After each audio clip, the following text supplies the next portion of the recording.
আসসালামু আলাইকুম ভিউয়ার্স।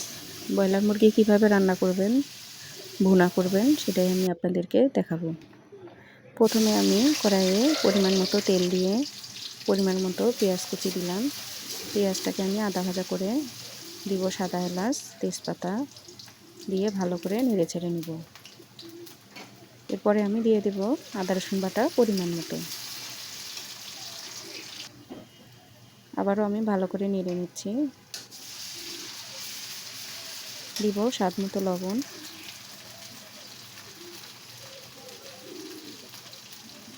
দিব পরিমাণ মতো মরিচের গুঁড়া,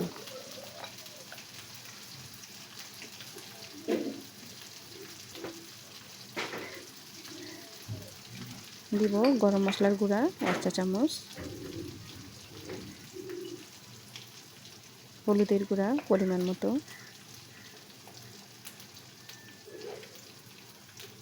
ধনিয়ার গুঁড়া দিব 1 চা চামচ, গরম মশলার গুঁড়া দিলাম 1 চা চামচ। পরিমাণ মতো পানি দিয়ে একটু নেড়ে চেড়ে নেব, মশলাটাকে ভালো করে কষিয়ে নেব। তো মশলাটাকে আমি সবসময় এইভাবে কষিয়ে নিই। এরপরে আমি মুরগি ভেজে রেখে দিয়েছিলাম।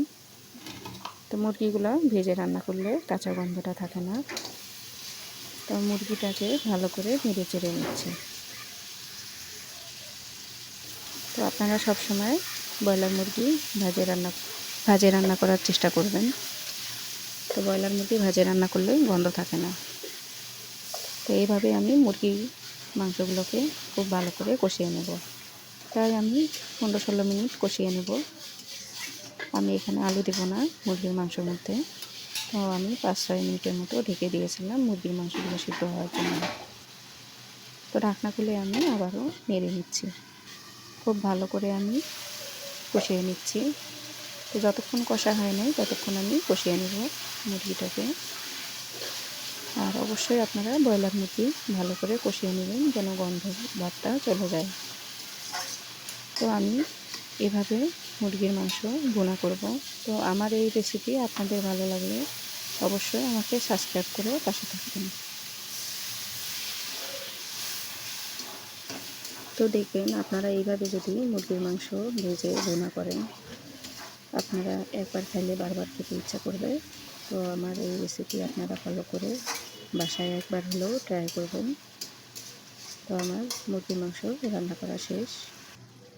তো আমি এতটুকুই ভুনা করলাম। তো আপনারা চাইলে ঝোল দিতে পারেন, ঝোল বা ভুনা যেটাই খেতে পারেন। আল্লাহ হাফেজ।